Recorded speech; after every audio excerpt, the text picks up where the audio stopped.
I think it's harder than becoming a Navy SEAL. Like straight up, I think becoming successful in entrepreneurship is harder than becoming a Navy SEAL. Why? There's no roadmap.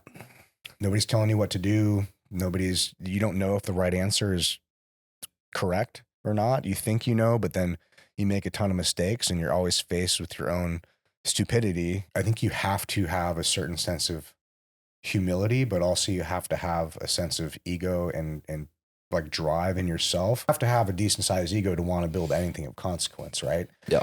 But also you can't build anything big without being able to humble yourself and find the best way forward, not necessarily your way forward. I think entrepreneurship is a really good journey for people who want to kind of test themselves and grow as a person and as a leader. What is going on, everybody? Welcome back to the Nichols and Dimes Show. Happy 2025. This is the first episode of the new year. Super excited for what this year has in store. We had a lot of great momentum ending 2024, and we are keeping it going into this year. My guest today is Ryan Williams. Ryan is founder and owner of Threadworks, which is an apparel manufacturer and brand builder, and Archive 3PL, a fulfillment and warehousing service. He's a former Navy SEAL, founded multiple companies prior to his current ones. We spent some time talking about relationships in business, what he's learned from his experiences in that area. One thing that stuck out to me is that his wife is CEO of Threadworks. I was very interested in that dynamic and how he manages that. There's a lot of people out there who have similar dynamics where they work together or someone works for someone else. And how do you manage that give and take and that fine line in that relationship? We talk about his upbringing, what motivated him to become a Navy SEAL and an entrepreneur. These are typically paths that are less traveled by the mainstream, so I've always been interested in understanding what makes these types of people different from the rest. We talked about what he learned about leadership when he was a BUDS instructor in the SEAL teams, how he's applied that to business and how it compares and some of the key differences. He also shares a very interesting perspective of why he thinks entrepreneurship is harder than being a Navy SEAL. We also cover a valuable framework that he uses, a 5-step process to assess any new business idea or market that he intends to enter to decide if it's worth pursuing. We, of course, covering the marketing strategy and business model of Threadworks, what he thinks about starting an apparel brand, and how to be innovative with product ideas. This was a very fun and valuable conversation. We definitely share some laughs in addition to the valuable topics that we discuss, so I hope you enjoy it. Please follow the Nichols and Dimes Show on Apple, Spotify, and YouTube, and follow the Instagrams Nichols and Dimes and @Nichols and Dimes Show for clips and updates for the podcast. Now, please enjoy this episode with Ryan Williams. Ryan Williams, what's going on? What's up, man? Thanks for having me, bro. Dude, thank you for having me. This is a cool spot you got. Thanks, dude. It's been a wild ride, but yeah, we're here now, and yeah, I guess we get into the roller coaster that it's been. That is, every person's journey in business. But yeah, it's been a wild ride, and here we are at this moment. Thankfully, it looks kind of cool sometimes. Yeah, it is cool. And we're here at the Threadworks warehouse, right? And Archive 3PL, right? You guys are both here. Yeah, technically Archive pays for it, but I think it's on the map as Industry right now. Yeah, always get creative with the different entities, right? Yeah, the financial structure is very key. Yeah. For sure. Well, we'll talk about that, but you've got a fascinating story with a number of different businesses you've had some successful exits. You were in the SEAL teams for a while, but I want to start with something that stood out to me about your situation, your story that I think is interesting and probably is interesting to a lot of people out there that can apply to way beyond business, but relationships in their lives. Oh yeah. And it's the fact that your wife is CEO of Threadworks. You're founder and owner, but she's CEO. Yeah. Could you share what that's like? Yeah, well, that too has been a journey because before Disney and I worked together, my wife's name is Disney for those of you who don't know. Before we worked together, I didn't realize how common it was for husband and wives to work together. I thought we were kind of like the rare situation. Mm-hmm. And then we realized that it's a lot of couples work together, and I think it can be really difficult to draw the line between like where are you husband and wife and where are you, I'm president and founder, owner, whatever, and then she's the CEO.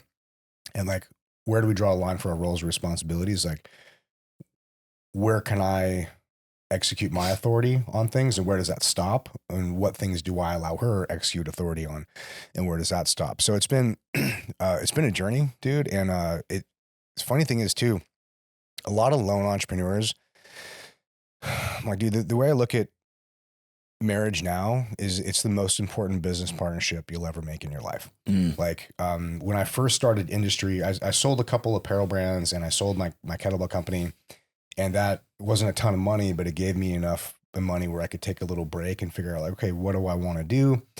And I realized that I had a lot of experience in building clothing brands, mainly on like the, the logistics, infrastructure side, like the technical portions of it, like tech packs, Pantones, like, quality control, all the stuff. And I was like, okay, who can I help with this? And I started working with a bunch of brands, and it was working. Like, we were actually like really helping them make traction and grow their brands. But the problem was, I was also working at SQT as a civilian instructor at the time. And so I had a day job, plus I was growing this business. And Disney, we just started dating, I think, a year prior. We've been together almost 11 years now. Just a quick clarification. So you're active SEAL for about 10 years. Yeah. And then it's about 8 years a civilian instructor. Yeah, I got out in 2008 after about 10 years. And then because my last tour there was teaching at SQT or teaching in third phase buds. Okay. I just rolled right into teaching at SQT, which is the follow-on training protocol after buds. Got it. Okay. And then that's about 6 months. And then the guys get their trident and they go to their team. So I was working there, fun job, super cool, making decent money, had a lot of free time. So it was a perfect launching pad to start something else. But Disney was going through, she's trying to get to nursing school and she just got into it. And so we're like never seeing each other. We're about a year into our relationship, and I'm getting up at, 5:30 in the morning, going to the print shop, there at 6, approving designs for our clients, getting everything organized, and then driving to Coronado and do my day job there from, 8 to 4, whatever it is, and then going home and then working on tech packs and emails and all this stuff. And then, getting to sleep at like 10 or 11. Okay. So that's what I wanted to highlight. You were doing both of these at the same time. Yeah. I had no time. And then she was really busy. She had no time. So what ended up happening was that, long story short, it takes a lot of time to build a business, a huge bandwidth suck. And that takes a toll in the relationship. And what happened was she started to resent the business because I was spending so much time on it. And it started to cause friction in our relationship. And so finally, I was messing with something one night, some tech packs in Adobe Illustrator, which is kind of how this design program that a lot of apparel brands use. And so I was creating something, and she's like, let me take a look at that. I'm like, all right, yeah, here you go. And she's like, well, why are you doing it this way? I'm like, well, I don't know. It made sense. Like, is there a better way to do it? And she's like, well, have you thought about doing it this way and this way? And I'm like, no, that's a way better idea. Like, let's do it your way. And she was really surprised because in nursing, it's all protocol and you don't really have a lot of authority to change things. And so she was really surprised that I was just like, yeah, awesome. This is a way better way. Let's do it your way. And so that she started helping me out with that stuff. And then she decided she didn't really like nursing program. And then so she started getting more and more involved in the business. And she's actually my first employee for this company. Wow. And a reluctant employee though. She really didn't want to do it. But I think it really helped because I think it's a common thing that if your partner or your spouse isn't involved in the business, they don't understand what it is. And so they look at the business like this other woman, like this other thing is taking my time and my attention away. And then it builds resentment. Whereas I think there's a lot of positives to involving your spouse or your partner in your business in a way that they choose to be involved, not forcing them or anything, but like, hey, I'm having this problem. Like, I would love your perspective on how do I solve this? And then, actually involving them in it. And once we did that, she really understood how hard it was, what I was trying to do. She understood the intricacies of it, and she didn't resent it anymore. We were aligned on what we wanted to do, and she got it after that. And then that begat a whole other journey of like, she was employee, and then she became COO for years. And now she became CEO, and I didn't just give her that though. You know what I mean? Like, she's the CEO. She's a better CEO than me. Very operational heavy. And I realized, like, talk about the roles and responsibilities, but I realized that I'm better off just like talking to people, trying 100 different things, and 99 of them don't work. And I try one thing, and I think, okay, this might work. And then I try to like put some systems and processes around it. I'm like, okay, and I bring it to her. I'm like, hey, babe, this is what I got. This is what I think might work. Here's what's going on with it. Here's where I think it could go. What do you think? And she'll take it and she'll build out the scaffolding of the infrastructure, the systems, the processes, the SOPs, attach the teams to it and build it out. And then I'm like, that's what she's really good at. So me, I can do that stuff, but it's not my strong suit. And she's the opposite. She's really strong on that, but she's not really good at like trying new things. She likes the processes. So between the two of us, I think we can bring a strong package to work because we're aligned on a couple things. But she's really good at the things I'm bad at, and I'm good at the things that she's bad at. So between the two of us, we're pretty good at a decent amount of things. We can get a lot done between the two of us. Man, that yin and yang skills has come up multiple times with guests. It's so key. Yeah. And with any partnership, right? I mean, we could get into this deeper of going into business with friends and what to look out for. And I mean, I don't know, maybe you could just touch on that a little hard, bit. Dude. Yeah. They're hard. I think they're one of the hardest things about business because we're talking before the podcast, but I think there's two hard parts about business. Because the business itself is it's just math. It's pretty linear, and most decisions that you make will be pretty common sense decisions. It's nothing crazy.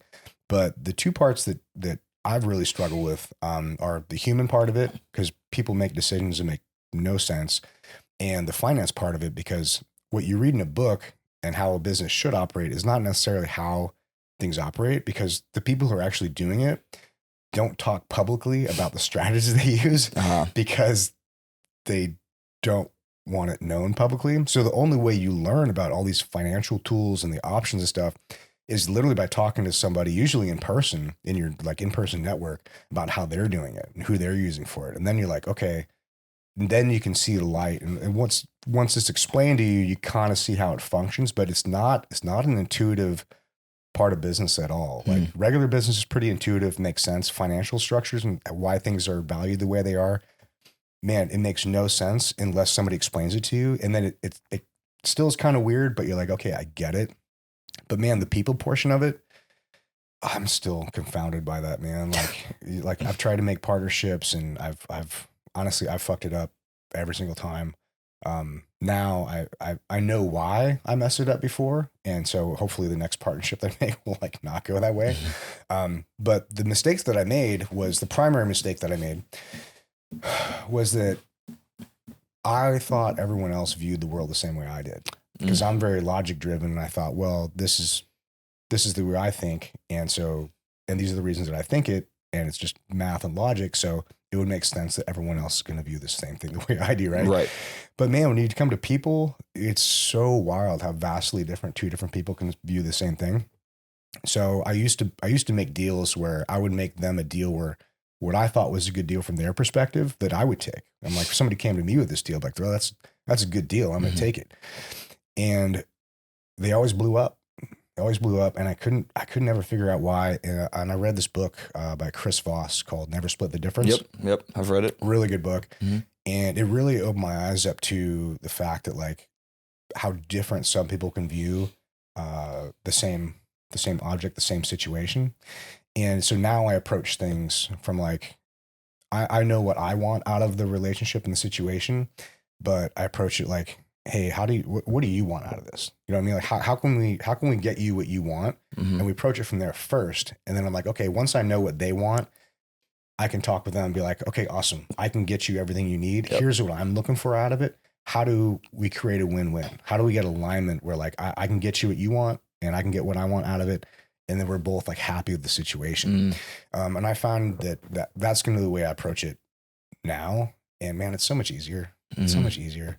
Just let people talk and let people like figure things out. But the other problem is that most people don't even know what the fuck they want, which is crazy. Yeah, for sure. Yeah, the human emotion is not a mathematical equation. That's for sure. I wish it was, man. I'd be a lot better at it. Same here, man. I'm decent at math, but I'm bad at people. Right. Well, you're good with people in a different kind of way. It's when people aren't. Sometimes, and I struggle with this too, I think, is I expect people to maybe communicate at my level or whatever that might be. And then when it's not reciprocated or I don't get that, then there's a disconnect and maybe there's a reaction that doesn't help anything. Yeah, for sure. And then you start to read into it, and then there's a ton of stuff that goes into it. It's not that I wouldn't say I'm good at it now, but I'm less terrible at it than I was previously. But I think what really helped me with that was that I grew up really poor, and I went to five different high schools in 3 different states. But before that, I never went to a single school longer than like 2 years my entire life.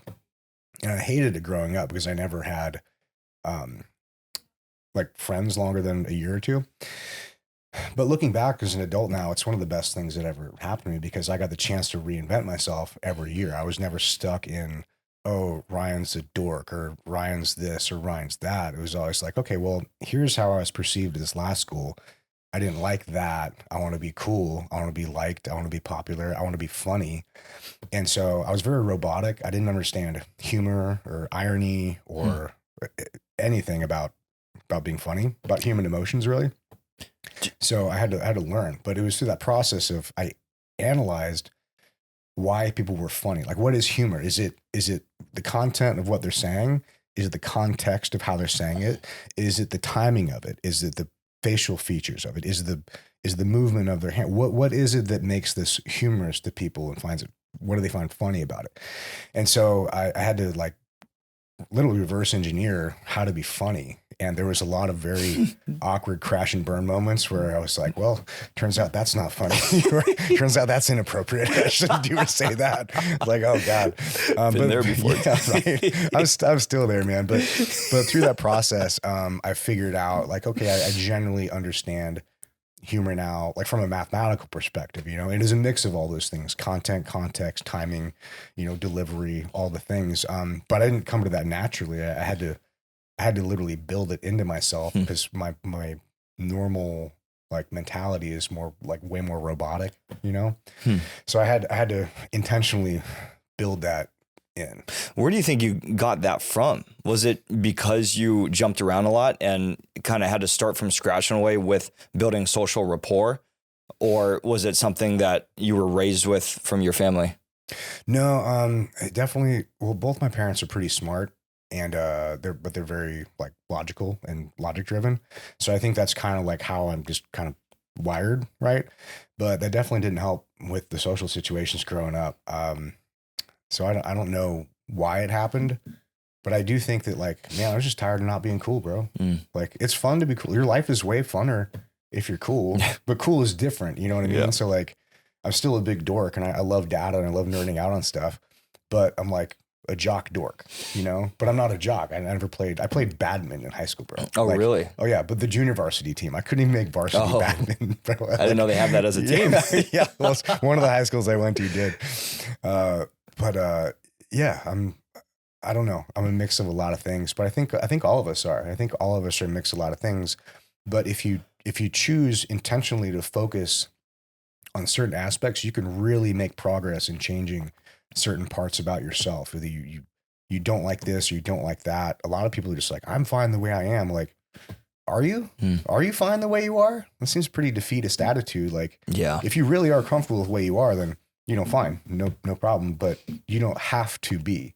If you're overweight, you can change that. If you're not good at math, you can change that. If you're not good at humor, you can change that. You can change yourself into anything. The one superpower that humans have is that we're adaptable. Yes. That's the only thing that saved us over thousands and thousands of years, is our ability to adapt.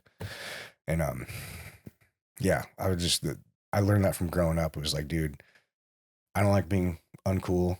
Cool people have more fun, more opportunities, better stories, more life experience. I'm like, I want to be cool. What does that mean? How do I create it? And I don't know if I'm cool yet, but I'm, way less uncool than I was. Well, it looks like you've made some incredible progress there. Trying, man. Trying. Yeah, no, but everything you said is a good transition into something I really wanted to understand better, which is, when did you realize you wanted to be a Navy SEAL? When did you realize you wanted to be an entrepreneur? People who go down these paths in life typically have a chip on their shoulder, right? And I think you've answered a lot of that already, but maybe you have a different way of answering it, or a specific moment you could point to for each of those when it clicked. Hey, this is the direction I want to go with my life. I want to go down. I want to go for buds, or I want to start my own business. Yeah, for sure, man. The last high school I went to was Santa Fe Prep in Santa Fe, New Mexico. Or actually, no, it was second to last. But I dropped out of there halfway through. I dropped out of there after the first quarter because it sucked, and I just hate these preppy fuckers.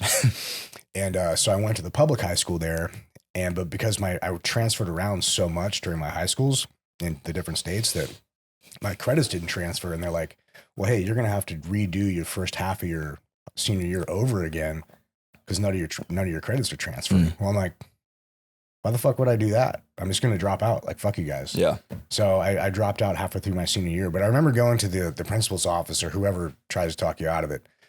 And they're like, well, yeah, they explained the situation and they tried to talk me out of dropping out. And one of the things they said was like, well, you'll never be able to join the military if you drop out of high school. I'm like, I don't care, bro. I'm not joining the military. I don't give a fuck. They just said like that randomly? I don't know. Because I guess it's harder to join the military.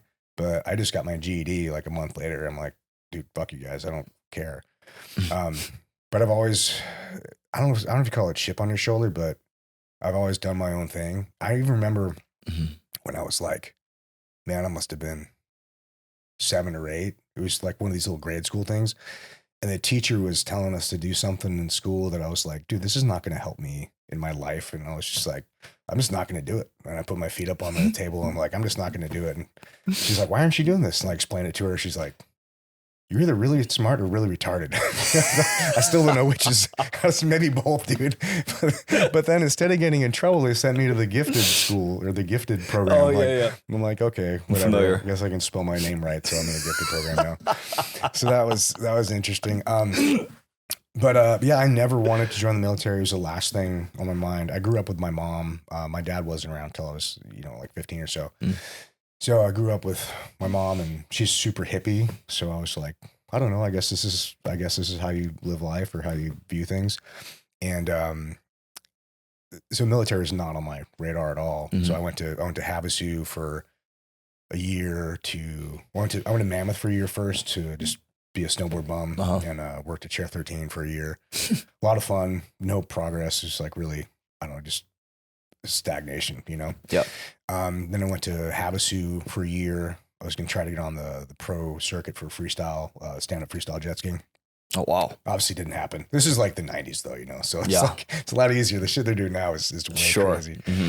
And so that didn't happen. And I went back to, I think I was 18 at the time. I went back to my mom's house in Santa Fe after that. I'm like, dude, what am I going to do with my life? Like, what the fuck is this?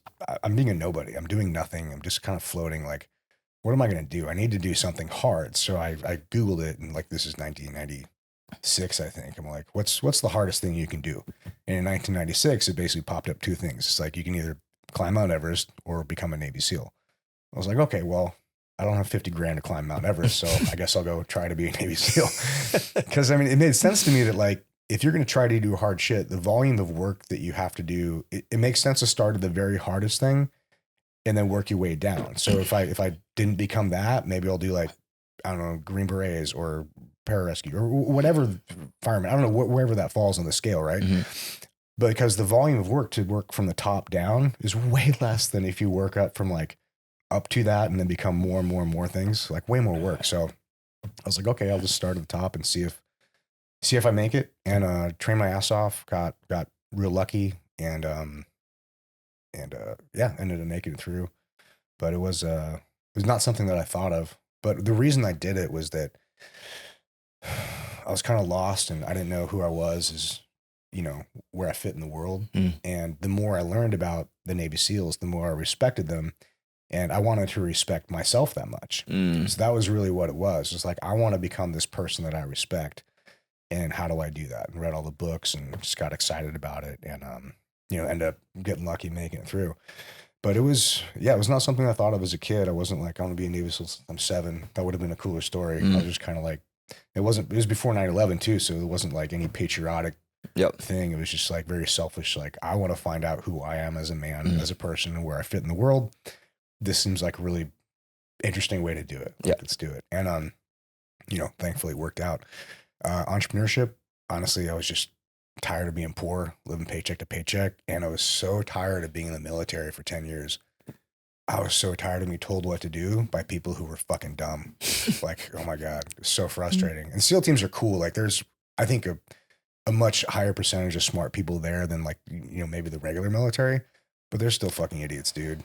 And when they have rank, there's nothing you can do. You just got to do the dumb shit. And I cannot abide doing dumb shit for no reason. That's why I got to get out and run my own shit. This is a trend of everything you've shared so far. It's you like to do things your way. And I relate to it. I'm the same way, but you're very convicted in what you believe is the right thing to do for whatever that is, your path or in general. Mm-hmm. And so I think that applies to everything in your path so far and just who you are in general, which I find fascinating and inspiring. Well, I think it doesn't necessarily have to be my way though.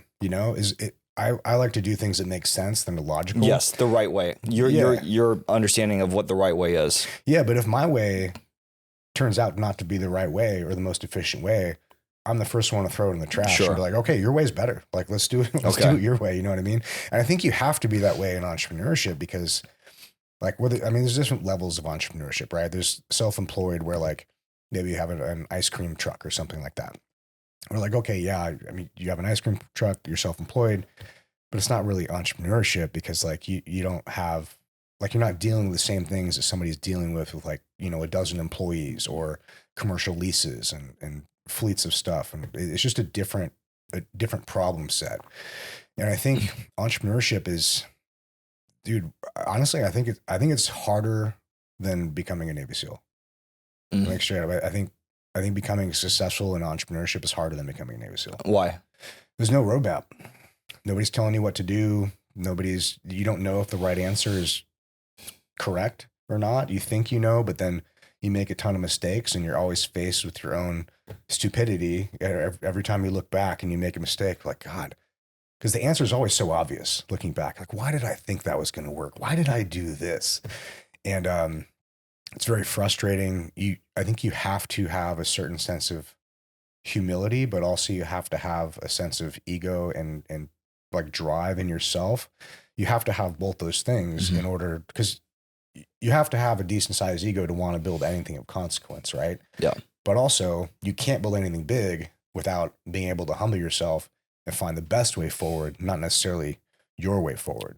So I think entrepreneurship is a really good journey for people who want to kind of test themselves and grow as a person and as a leader. And I know for me, even 10 years in the SEAL teams and even being an instructor for a long time really helped me with my leaderships, but it didn't help me with my words. Man, it did not prepare me for dealing with 24 civilian employees. That's a totally different type of leadership than military leadership. I mean, I tell you, entrepreneurship would be a lot easier if you throw your employees in jail if they didn't do what you said. You know what I mean? Because that's what the military does. And you're like, it's really easy to get people to do what you tell them to do. Right. You throw them in jail if they say no. It's interesting you say that because this was a question I had. I heard you say something on a different podcast about the impact of being an instructor in the teams or a civilian instructor and how that had an impact on your interest in leadership. Mm-hmm. So just touching on what you just said, like how did that impact your desire to lead, to run businesses, and then maybe just some of those differences more granularly that you just said? Well, I think we all have to grow into who we want to be. And I know the first time that I really remember feeling that was my first day as an instructor wearing the blue and gold, which is like the blue shirt with the gold, UDT SEAL instructor emblem on it. And BUD/S is always like, I think every BUD/S student has some like PTSD from like going on the grinder. You're like, oh my God, somebody's going to fucking like yell at me and then I'm going to have to do push-ups and my whole day is going to be ruined, So there's this heightened sense of like anxiety and stuff when you go on the grinder, which for people who don't know, the grinder is like this big kind of like courthouse, like or courtyard area surrounded by, at the time, all the other phases. So like if you go on the courtyard, all the other instructors from all the other phases can look at you. And if you do the wrong thing or you're helmet is off kilter, whatever, like any little thing for some pissed off E5 to come yell at you about, like, oh man, you're going to hear about it. Yeah. Reputation is tarnished. Yeah. So as a bud student, you're like, bro, you really do not want to go on the grinder unless you really have to. So I almost never went on the grinder until I was an instructor. And I came back years later, and you're not supposed to walk on the grinder. You're supposed to like go around it or run. And I remember walking across the grinder for the first time with my blue and gold. And I'm like, dude, somebody's going to yell at me. And I realized, wait, I'm the motherfucker. Yeah. I'm the one in the blue and gold. Yeah. I'm like, holy shit, dude. I grew into this person, at least outwardly, like physically, I had made the qualifications and I was wearing the uniform, but I had not grown into the type of instructor that I had wanted to be yet. Mm-hmm. And I think there's growing pains in that. I learned a couple class cycles through. I was really one way in one class, and then really another way in another class. And then you kind of get a feel for what your leadership style is when these things, like what you can get away with, what you can't get away with, what you can allow them to get away with, and where you have to draw a line with your students. And I think there's a lot of parallels with growing into a position as an entrepreneur, where I remember being most of my previous companies prior to industry, we didn't have any employees, or we had like one or two, but Mikey Sowers, my old business partner, like he would help handle them. And so I wasn't really into much of a leadership position until we got industry, and we ended up building that up. We had 24 people on staff at one point, and man, it was, I really had to change. I realized that my leadership style was not working with that many people. I was too abrasive. I was too, I'll call it truthful, but I was direct. Yeah, it's too direct, and even though I was right, I was still wrong. And I just didn't understand how to, the delivery makes all the difference. People. It really does, man. And so that was, I had to reinvent myself again. I had to figure out, I had to analyze, like, how do I communicate with these people? How do I become the leader that they need? And it was the same thing again, where I went one way where I was like way too lenient, and man, it almost cost me my whole company. We almost wrecked the whole company because I was too lenient with stuff. Whereas I should have been, not so hard the other way, but I should have been more true to myself, because one of the things I realized through that process is that a tiger can only change its stripes so much before it's not a fucking tiger anymore. And I had become this little pussycat where I'm like, oh no, it's fine. You do your thing. I was trying to be this empathetic leader because that was not a strong suit of mine. I was too non-empathetic. You're overcompensating. Yeah. So I was exactly. And the pendulum swung way too far the other way. And dude, I almost lost the whole company because of that. It's really big mistakes. But now I feel like I know how to handle those situations a lot better now. And I feel like we definitely wouldn't have been in that position if I had known then what I know now. But yeah, it's tough, man. But I think we all need to go through that. And I think if you want to build anything of significance, you're going to have to understand that you're probably not good enough at what you do now to lead it. Like I want to build a bigger company, and I want to build, 8-figure, 9-figure. So one of the things I want to do is like, I want to build $1 billion company. I'm not a person who can lead $1 billion company right now. Like straight up, I'm not. I want to become that, but there's still evolutions that I need to challenge myself with. And who do I need to become? What lessons do I need to learn to do that? And that's why, I'm thankful that, well, first off, I'm pissed off myself for making those mistakes, because looking back, they're so fucking stupid and they're so easy to see that they were mistakes. That's always easy to say though in retrospect. That's so frustrating, man. Right. But in retrospect, everyone deals with that, right? Oh, dude. But also I'm so thankful that we survived, and now I have that in my tool set of like, I know how to get out of that. It's like jujitsu, right? First time you get caught in something, you're like, what the fuck happened? Yeah. And then you learn it and you're like, okay, well, you see it coming and you're like, okay, I'm going to cut this off, because it's way easier to get out of stuff if you just don't get yourself into it. Yeah. So I think there's a lot of that.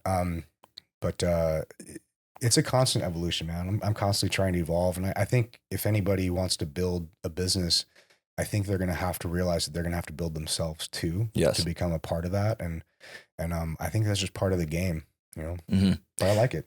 Yeah. I mean, what you just said at the end there is a huge theme in the show as well.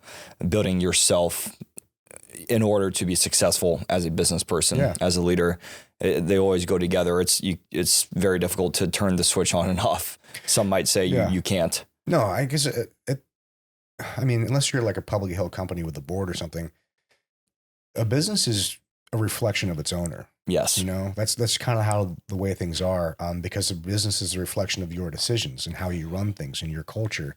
And a business is just like a broadcasting mechanism for that. So yeah, I don't, if you're running your own business, like it is an extension of you. I don't think you can separate it. Or at least I haven't been in a situation yet where it's been separated. My stuff's been relatively small as far as like, you know, businesses go. So that's just my experience so far. Sure. Well, good transition, because I want to talk about the variety of businesses you've had experience with. And I'm curious of how you compare the different industries that you've been in. You've done Demon Bells, you've made kettlebells, you've had apparel, right? Now you're doing apparel manufacturing for other brands. You're helping brands scale, fulfillment and all that. You know, anything else I might be missing, please include, but that's it. What would you say is the most challenging business you've done, and why? I think the most challenging thing is something that you don't enjoy, because anything you choose is going to take a lot of fucking time to make it work, a lot of bandwidth, a lot of just mental thought process, a lot of your time. And I don't think if you're doing something that you don't like, I don't think you're going to be able to put the time in it enough to make it successful. And then you're just wasting all your time. So I think if you can bake something into the business where you really enjoy it, like Archive 3PL, our fulfillment company, nobody likes, like, I just love packing orders, man. I'm like, oh, dude, this tape in this box is making my day. Like, nobody loves that. But what I do love is the math. Like, it's the most analytical company I've ever run. It's very predictable, whereas most of my business has been super volatile. Like with industry, we could be up or down a couple $100,000 every month, and we don't even know how much money we make until like we chop it up by quarters. So super volatile. It's much better now. I'm talking about like back when I was running it like an idiot. But Archive, we always know probably within 10% what we're going to make every month. It's super reliable. It's math driven. It's all systems and processes. There's very little creative work. So it's nice that it's stable, but one of the things I don't like about it is there's no creative work. So that's what I like about industry is we can be super creative. We get the opportunity to work with a bunch of cool, interesting people, solve unique problems. And we're always trying to do something different and cool. Like they're cool problems to solve. So I enjoy that. So I think between the two of them, I do get a lot of like personal fulfillment out of like the day-to-day operations. However, there are other aspects to it of like, well, I'll put it to you this way. When I talk with people about like what ideas they have, because like most people, if you're relatively smart, you probably have a dozen business ideas, right? And they all seem totally fine. You can do whatever you want with them. But I normally try to run, and let me preface this with, I'm the same way. I have like shiny object syndrome. So I'm like, oh, I could do this. I could do this. I could do this. And I try a bunch of fucking different things, and most of them don't work. So now I developed a process where I look at new ideas from 5 different lenses. And once I run them through this filter, usually the ideas tend to shake out as like, okay, that's not a good idea, or maybe that is a good idea, or maybe this has legs, or whatever it is. But it's really, I look at it from, I'm shooting off the cuff here, so I might miss one, but it's basically the idea, how big can this idea be, right? Is the market like jujitsu, right? Are you creating a product for jujitsu that everybody in the world can do jujitsu with? Or are you creating a product that 10 people need, and that's it, right? So like, how big can this product or service be? The next thing is to get it to the point where you want it to be big enough. How long is that going to take? Is this something that you can get like within a year or 2 or 3 years? It can be as big as you want it. Or is this something that's going to take like 20 or 30 years to do? The next thing is how much capital is it going to take to get to that point? So let's say it's big enough and viable. Let's say it is a relatively good time frame, acceptable. Okay, how much money is it going to take for you to get to that point? And the fourth thing is bandwidth. Like, how much personal time and attention is it going to take from you? And what other products do you have? Like, it might be a great idea, but do you have 40% of your bandwidth that you can carve off to go devote to this for 2 years to make it work? Maybe, maybe not. And then the fifth thing is, what's the exit strategy? Like, is this something that it's going to make great money for 2 years, 5 years, 10 years, but then you can never sell it?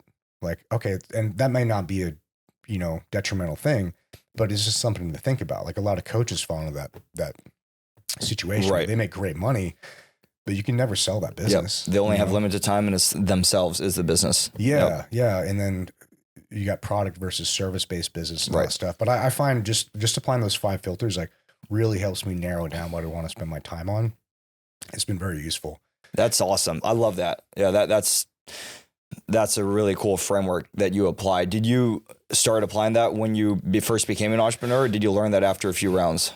Honestly, I only discovered it by looking backwards and realizing that's what I'd done. And I was like, oh, okay, that makes sense. I think like Demon Bells is a good example of that, where it was a product that was cool, unique. It could go decently big.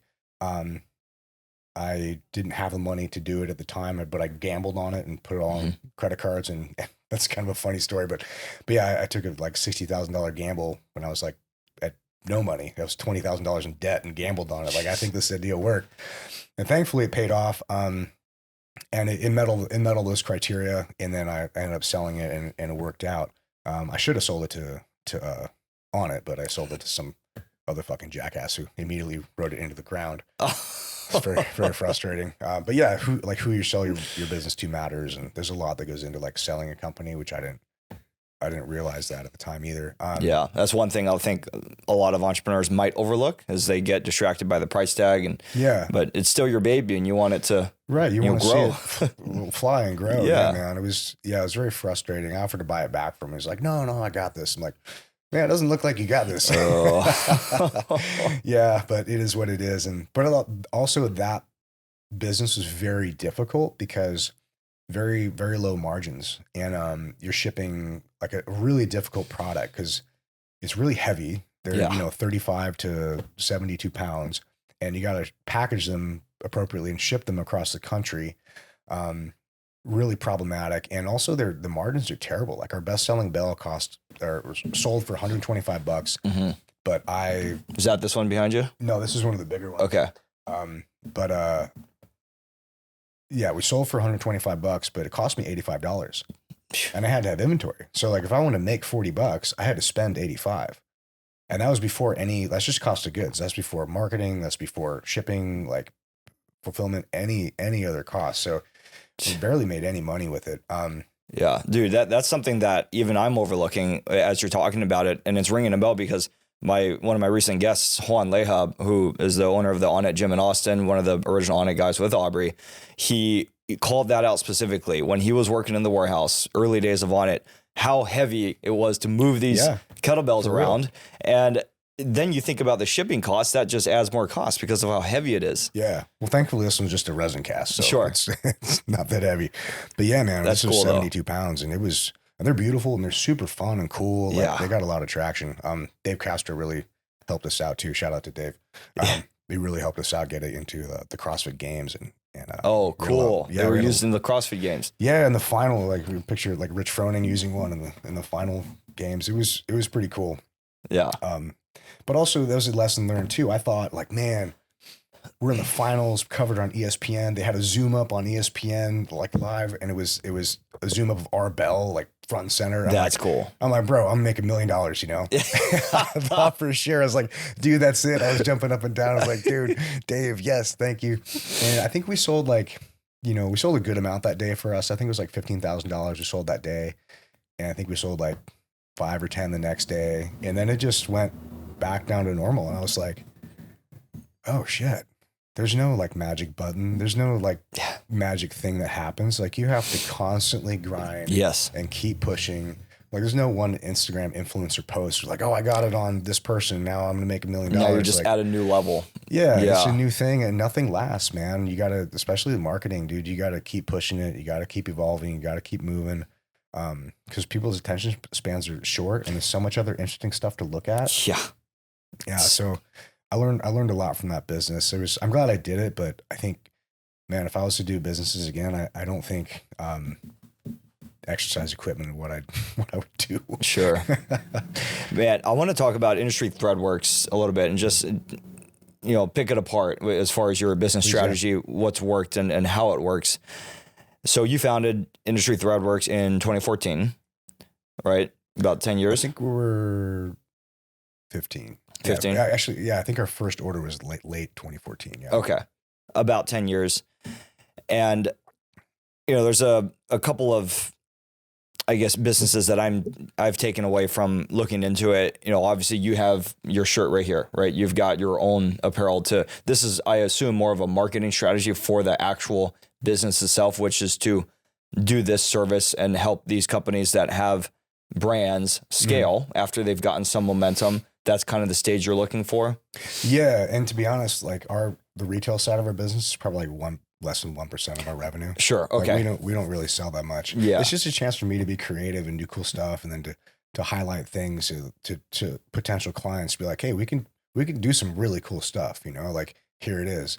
I don't recommend most of our clients follow what we do, because like our stuff is really underpriced and very expensive to make, But that's because I just want to have cool shit to wear. Yeah. But it's different to build it for yourself than to build it for sale. Of course. Yeah. And it's also just marketing in a way. Yeah. Like a word of mouth marketing almost. You see someone wearing that and it could potentially bring up a new relationship of a big client. Yeah. Like some of the ones you showed me in your warehouse. But what are some of the different products that you guys manufacture as examples of apparel and related widgets, items? Yeah. So most people who get in apparel want to do like really fancy stuff and custom cut and sew. And they have this idea about like, I want to do this fancy shit. I'm like, cool, you can totally do that, but you're going to lose your ass. The basics are where it's at, or at least start with the basics. Do like an off the shelf blank tee, get your designs on it, go put it in the market, go sell it, learn the lessons that you need to learn in the marketplace, take the lumps there. And then if it sells, come back, buy more of it, change what needs to change. Because by introducing any new product, you're going to have people who shit on it, and not everybody who shits on your product is negative. Sometimes they're just telling you positive stuff in a negative way. So if they tell you something like, oh, you suck, like, okay, whatever, that's useless. Like, your product sucks because of this. Like, okay, that's really good info. I didn't think about that. I didn't see this. That's something that we can change, and we can iterate and improve the product, and then deliver a better product for the next time. And there's always something that can be improved upon and changed.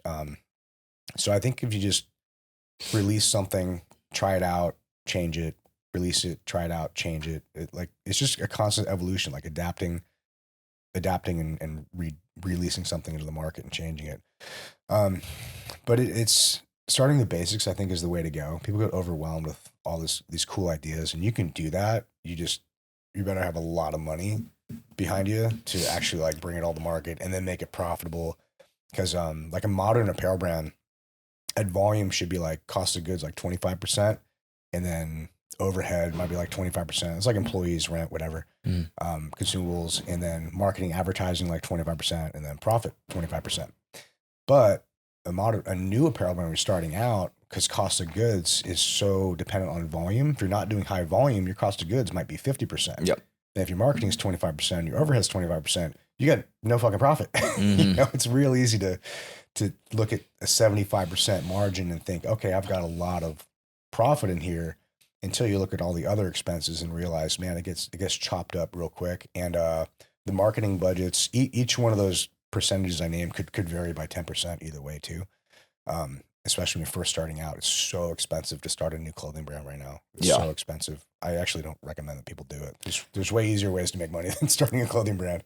That was actually one of my questions for you, because we had talked about this before. It seems like it's such a common idea for people to go to if they want to be an entrepreneur, if they think they want to be an entrepreneur, and they think they're creative. Maybe they are, but it's a very crowded space to enter. Hey, I want to start my own clothing brand. Oh, I got this cool idea. I got this trendy design or phrase in mind that it could take off. But what's the reality of that? Yeah. Well, I think what we're seeing now is that a modern apparel brand needs essentially three types of people in it, or at least three capabilities within it. You need the founder, like the main character, like the main person who's in on the camera, right? And you need a visual storyteller, like a content person who's going to capture what that main character is doing and weave it into the story of the brand in a meaningful way.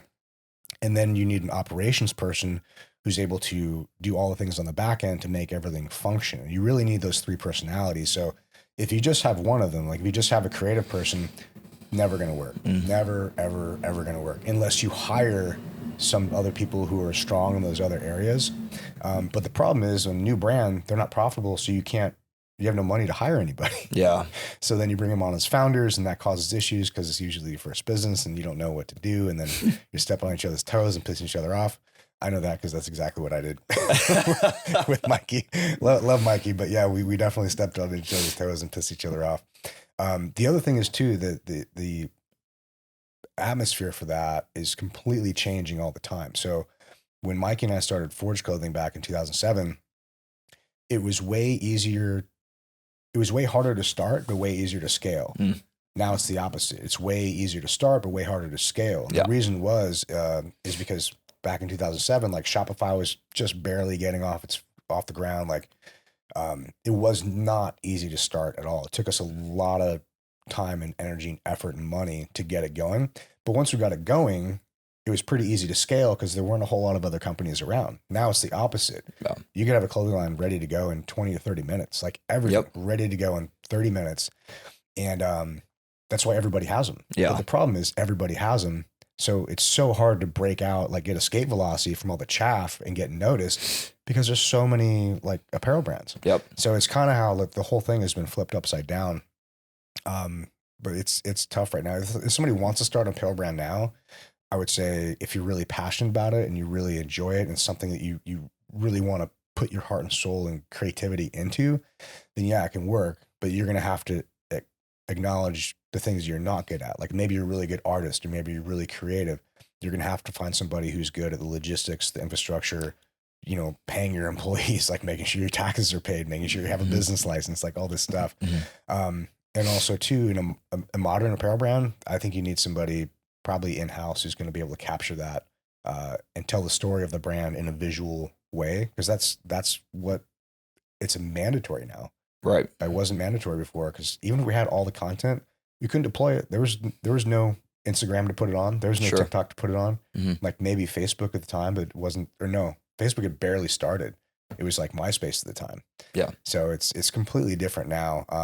In a lot of ways, honestly, I think it's a lot harder. Like there's more information out there, so it's easier to like get through things, but it's harder to actually do because there's so much competition now. It's crazy. Yeah, everything you just said is something I hear your friend Andy Frisella talk about quite a bit on his podcast around how easy it is because of the tools we have available to us now to start a business, from e-commerce platforms to digital marketing, social media.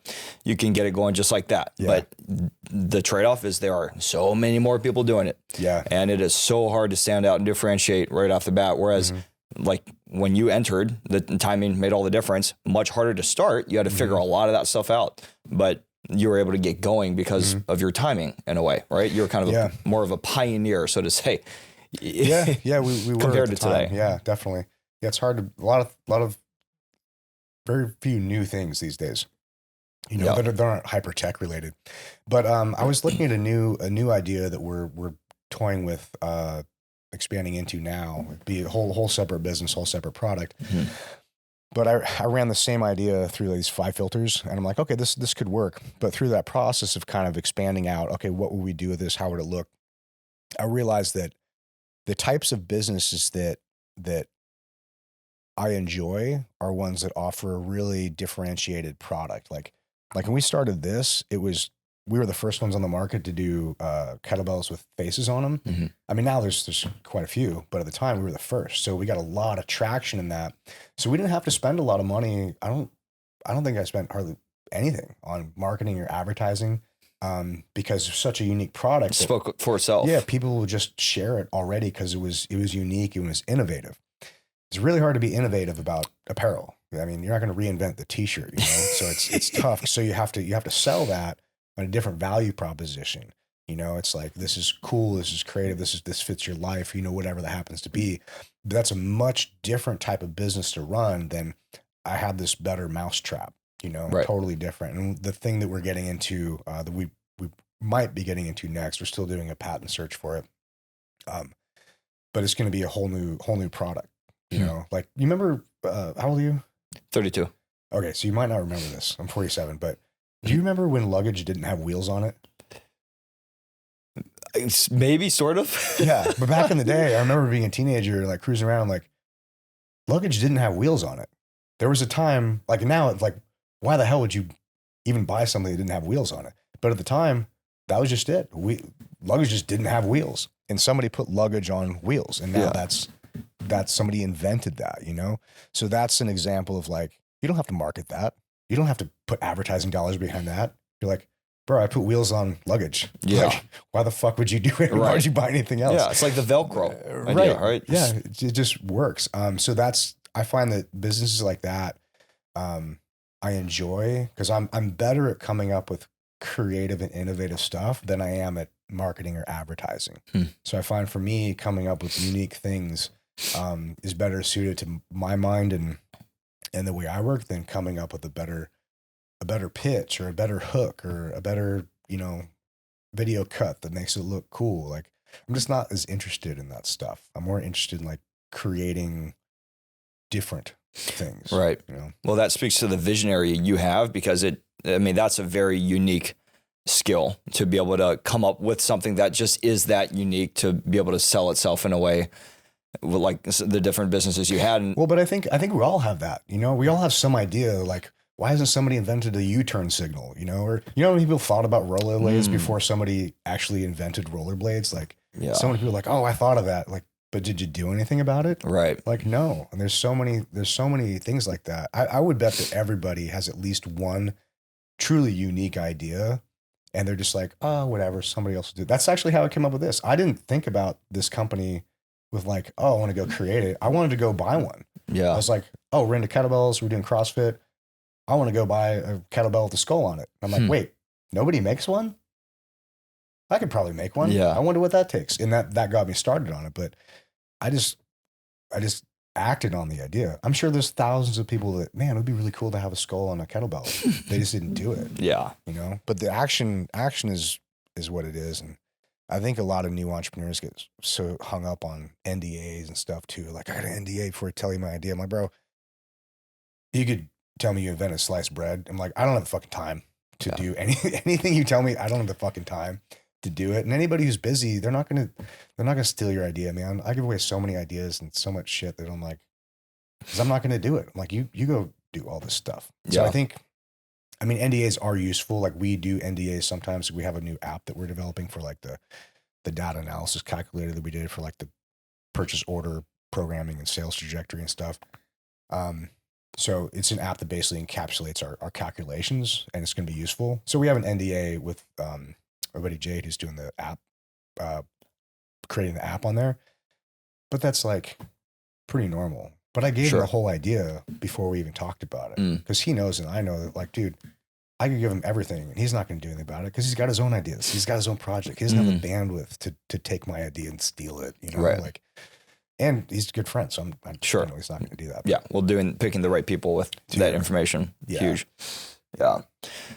I'm just curious. What are the more of the marketing strategies? Something I like to talk about. It's largely my background personally, but the different channels that you use and which ones have worked the best with these types of businesses, specifically in industry Threadworks, because you're selling to other businesses, B2B, who are at a certain point where they're trying to really scale their production, whether it's clothing, whether it's, widgets or patches, posters, right? Some of the stuff we saw in your warehouse. Yeah. How do you market that to these people? Of course, we see the Instagram stuff and you take really cool pictures. You get, and there seems to be a theme with some of the tactical audience, a military audience, largely, I assume, because your background and that's who you can connect with. Yeah. But how do you think of that strategy, that approach of marketing to your target audience? That's a really good question. And I don't know. That's actually something we really struggle with, is because we have a lot of capabilities and a lot of infrastructure and support, but I don't know how to get new clients. And we know where our clients come from, But that is something we struggle with. It's like, how do we get B2B clients? And what I found has worked. Well, I don't know if this is the best way to do it. This is just the way that we've been doing it for, 10 or so years now. And I've tried a bunch of things, and really it's just having conversations. It's just me having conversations with as many people as I can about apparel so that I can become top of mind. And most of the people we talk with, probably 99% of the people we talk with about apparel, they're not our clients. I just try to help them out. I'm like, hey, here's what we know. Here's a resource. Here's this person you connect with this. Here's how you do blanks. Here's tech packs. Here's whatever it is. I'm like, here's all the information I can ever give you. I want to give you as much information as possible. So I blow your fucking mind about apparel. So that anytime for the next 5-10 years, anytime that guy has a conversation about apparel, somebody else who might be a brander, who might be one of our potential clients, he's like, fuck man, I don't know about that. But you know who really does know about that? Ryan. Industry Threadworks. You got to talk to this guy. Yeah. So that's really been our main focus, is like, how do we just provide as much free information and instruction as possible to these people who need it. And most of the people don't need it, or they need it, but they're not going to act on it. But the more top of mind we can become, the more conversations we have, and then the more people become clients. I found that to be the best way. Maybe it's not the best way. I hope I can find an easier way, because it's very fucking time consuming. Right. I wish I could just put an ad out and like click, watch it scale. convert. Yeah, that'd be amazing. And I'm sure there is a way to do it. I just, like I said, man, like marketing, advertising it's not my forte. I enjoy it from like a creative standpoint, and like I enjoy like looking at it and seeing how it's done, what other people do, but I am not like good at it by any means. Well, you do strike me as a word of mouth guy when it comes to scaling or building, from the idea stage to how you work with your clients. Yeah, it is fun, man. Dude, honestly, I really love this business. We get to talk with some really cool people, really unique, interesting characters. And man, at this point, we work with a lot of people in the apparel industry, but even the people we don't work with, like we talk with, like we know almost everybody in the apparel industry at this point. And it's been really cool, man. And like I was just talking with Chad Lemons from The Drive this morning. We were just texting back and forth and talking about like how he's doing and what fulfillment system we're using on our stuff. And he's not a client of ours. We've never worked with him, but just been talking to him for years. So I'm like, hey bro, here's some information I found. Maybe it's useful. He's telling me stuff. We just share information. Like, dude, it's awesome. We'll probably never work together because he's got his own setup and he's got a cool brand. He doesn't need me for that stuff, but it's still like, if I can help him and he helps me, because he's not our client, but he doesn't want to do what we do. So anytime somebody comes up to him, is like, hey bro, I need this. He's like, oh bro, go talk to Ryan. Yeah. So it's just a matter of having conversations and trying to help as many people as possible. And then sometimes there's a conversion in there, and then we're able to, what we've built is what they need. Then we're like, cool, let's work together and we can provide a really good service for that. But yeah, most of the conversations they're just for fun. Yeah. Just having fun. That's cool, man. Well, dude, really good stuff. I like to end this with a couple of questions I ask every guest. Oh. One of them is, what's an entrepreneurial life hack that goes against the mainstream belief you would share with the audience? I think it depends on what your skill set is, but that goes against the mainstream belief. I would say, if you're looking at entrepreneurship and you're new to it and you see what everybody is saying on Instagram and social media, that's the finished product, right? So they're not showing you the late nights. They're not showing you the time they are crying on the floor and they don't know what to do and they owe their vendors money and they're going to lose their business. I'm like, bro, those are real shit. Like every entrepreneur I know who's built anything of significance is like, that's just something you go through. And when I was going through that, I was up at 4:30 in the morning. I'm like, bro, haven't slept, staring at the ceiling. Like, how the fuck did I get into this position? I'm a bad entrepreneur. I'm a bad husband. I'm a bad leader. It's fucking terrible. What am I going to do? And it's just one of those things you have to go through. And I realized, two things on that is that Disney rolled over and she woke up and she's like, babe, what are you doing? I was like, man, I don't know how we're going to get out of this. And she's just like, yeah, babe, I don't know either, but I know we're going to figure it out. I was like, oh my God, I married the right person. She's amazing. That goes back to the start of our conversation. Yeah, exactly. Most important business partnership. Absolutely. She's a rock star. And then the other portion of that is I read a couple books by big rock star entrepreneurs like, Bezos, Musk, Phil Knight from Nike. And dude, every single one of them had a story about almost going out of business multiple times. Mm-hmm. So that made me feel better about like, oh, it's not that I'm a shitty entrepreneur. Like, this is just how it goes. Yeah. This is just the path that I've chosen. You got to take your licks. And sometimes just surviving is a win. Like, you want to scale and we scaled up and it was good, but scaling down is way harder because when you're scaling up, everybody's your friend, you got money, you're of course positive. Scaling down, everybody hates you. Everybody's mad at you. You got to fire people. You got to disappoint people. It's terrible scaling down, man. I freaking hate that. So I'm glad that we're in a position now we can scale back up. But that was a big eye opener for me that like, dude, entrepreneurship is just hard as fuck. And it's not just me. Like, these are other people who are, iconic entrepreneurs. Mm-hmm. And they're dealing with the same shit I'm dealing with. The decimal point's just in a different place. I'm like, okay, it gave me the freedom to be like, all right, I forgive myself for making these mistakes. As long as I don't make them again, right, then it'll be good. So I think the advice would be that just know what you're going into. It's like if you pay attention to the Instagram entrepreneurs, like, buy my course and you'll have free money. And it's what's the thing, passive income and all this shit. I'm like, bro, that's like somebody telling you, like, just get in the ring and octagon. You can knock somebody out and you'll be fine. I'm like, bro, it's a fight, bro. It is a fight. Like, if you get into the entrepreneurship octagon, you're going to get punched in the fucking face. Yep. And you might not win. You might get knocked out. You might lose your business. There's no safety net. Like, it's tough, man. But also I think it's the ultimate freedom and it's the ultimate test. But I do think that if people have a really solid understanding or good idea of what they're getting into, they have a much greater chance of success. I mean, imagine how hard it would be to like go in the octagon and you weren't expecting to get punched and you get punched in the face. You're like, what the fuck? Yeah. What the fuck did I sign up for? But if you get in there and you know it's going to be a fight, you're like, okay, cool. I got punched. I'm going to punch back. And like, it's an exchange and you expect it. So you're not worried about it, Mm-hmm. And I think that's a very powerful feeling to when you get punched in the face the first time and you realize that you're not made of glass. And you're like, yep. Okay, cool. Let's go, motherfucker.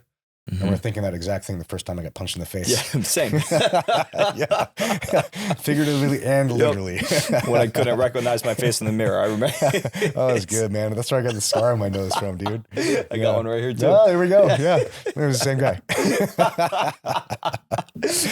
Oh, man. We could go on and on about this stuff, too. But, but yeah, dude, you well said, man. The last question I have is, in my effort to expand the network of this podcast, and it's brought me to just incredible people, you included. Is there anyone you would recommend from your network who I have as a guest on the Nichols and Dime show? And yeah, and I like to go for people who have a background in either pro sports or they have a lifestyle that represents health, fitness, and entrepreneurship. Yeah. Have you already talked to Taylor Kavanaugh? Yes. Okay, dude, that guy's got a crazy freaking story. Yeah. Yeah, he connected us. Oh, that's right. Yeah. Perfect. Yeah. As far as on that side of things, this would be interesting story. So my buddy Dan Corbett, do you know him? Dirty. He's got a book out called American Mercenary now. Okay. He's a team guy, was a dev group, left the teams, got into mercenary work and got rolled up in Serbia on charges of trying to assassinate the president. And then spent 18 months in a Serbian prison with no help from the government, got himself out. Taylor might have brought this guy up. Wild story, man. Wild story. But now he's not like a fitness guy, but he's definitely like a guy who has a unique perspective on mental challenges. And now he's getting into like long distance running. And he's not a fitness guy, but he's a fit guy. Fitness is a part of his personality. He'd be a really interesting story. Okay. He's in Arizona, so I don't know, but he comes out here occasionally. Okay. So yeah, Dan Corbett, he's a good dude. Awesome. Thank you. Man, Ryan, thank you for sharing all this stuff. I think we've touched on a little bit of everything. There's so much more we could talk about, but I just wanted to understand a little bit more about who you are and then apply that to how you're running your business today, what you've learned from your past business leadership experiences and people. And I just think so much of this stuff can be applied to anyone's life, whether they're an entrepreneur, an intrapreneur, or neither. Right. Yeah, man. Well, the only reason I know so much is I've made so many mistakes. So I'm happy to open the kimono and share all the mistakes I've made, because there's no reason that anybody should make the same mistakes I made, especially after listening to this podcast, because it's so easy not to do this dumb shit. Like don't make the same mistakes I did. No, man, but it also encourages people to go and make those errors. Yeah. Right. Go out and live. Right. Go give it a try. The hesitation, the indecisiveness, the inaction is what's really gonna, make you lose out on a life worth living. Well, I think success in entrepreneurship is really just two things. You just got to keep going and don't make the same mistake twice. And if you do that over a long enough timeline, the only possible outcome is success. Right. It's harder to do that than to say it. Yes. At the end of the day, there is a bit of a mathematical formula there. Yep, for sure. Cool. Well, Ryan, I've really enjoyed getting to know you better recently, and I'm excited to continue to become friends and learn from you, man. Yeah, man. Thanks for having me on. All right. Thanks, Ryan. Thanks, everybody. Thanks for joining me for this episode of the Nichols and Dimes Show. Please hit the subscribe button on YouTube and follow my Instagram page at Nichols and Dimes. The podcast Instagram page is at Nichols and Dimes Show. And please like any of the videos you come across on either platform and leave a comment, leave feedback. It helps me to improve and innovate and to continue to scale and bring more interesting guests to the Nichols and Dimes Show. Thank you all for the support, and we'll see you next time.